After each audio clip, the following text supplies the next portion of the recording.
What's up? It's Adria from Calisthenics Hacks, and in this video I want to tell you how to do the perfect push-up. So the push-up is an exercise that we do over and over again, and it's very easy to do a simple but inoffensive mistake that can lead to a lot of trouble. Because you do it so many times, it can easily, these mistakes scale up and become an overuse injury. So listen this video carefully and make sure you apply the 4 things I'm gonna tell you now. The first thing is to have a straight body. You want it or not, the push-up is not only a chest, triceps and shoulder exercise, but also a core exercise. So it's key to have a straight body or a slightly hollow body.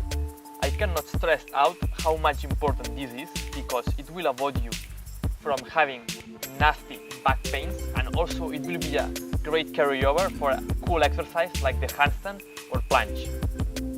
Now, for you to really understand what it means to have a straight body, I will demonstrate you how I get into that position, mentioning every detail of the position.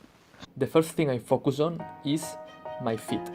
Having your feet and legs together maximizes glute activation and tension in your trunk.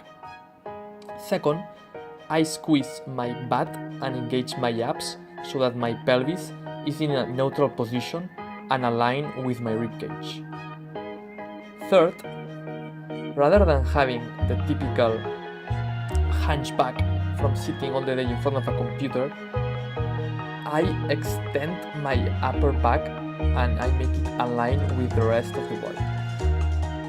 Fourth, instead of having my neck leaning forward, I pull my head back by thinking of aligning my ears with my shoulders. Now comes the hardest part, which is moving from top to bottom while holding the position we have just described. For closing this topic, I feel I have to mention the push-up variation where you drop your knees. This technique is great for beginners because it significantly reduces the strength required for the movement. However, it throws the bodyline out the window. When I started training calisthenics, I unconsciously solved this problem by doing this hack. Rather than having my hips flexed, I just extend them until my trunk is straight. That way, you can brace your spine like in a regular push-up, but without being that much harder than the typical knee push-up. Otherwise, you can do push-ups with your hands in an elevated surface so that your body is completely straight. Also, this way you can control the difficulty of the exercise by changing the height of the elevated surface. Alright, so the second point is to do not flare out your elbows. This is basically when your upper arms are at a 90-degree angle with your torso, and it can be a very bad idea because your shoulders are in a great risk of injury when you do it that way, especially if you do not have enough internal rotation in your shoulders. So the key here is to just do push-ups with an angle of 0 to 45 degrees between your upper arms and torso. I understand that if you really want to target your chest, you do push-ups that way with your elbows flared out.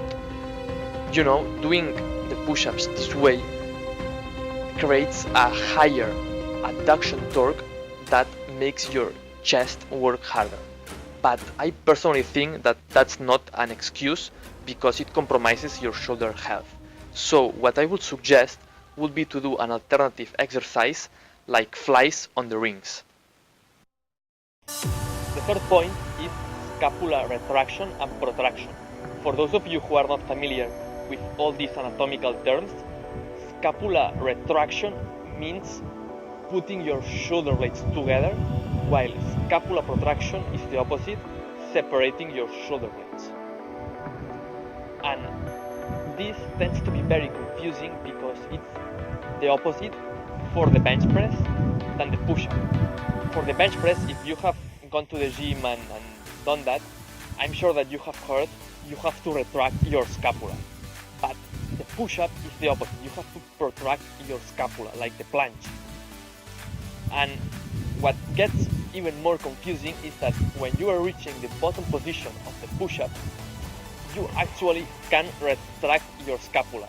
So let me explain you that so that you understand it forever, and now you can do it always right.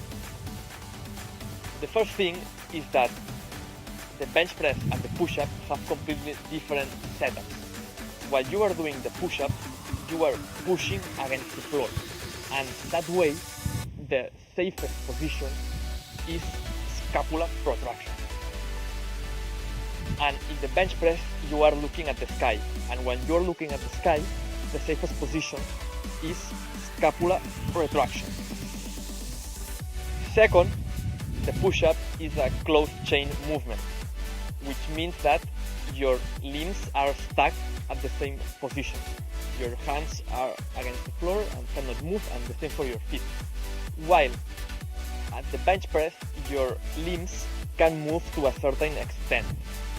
This means that for this reason, the push-up doesn't need to have your scapula locked all the time in the same position.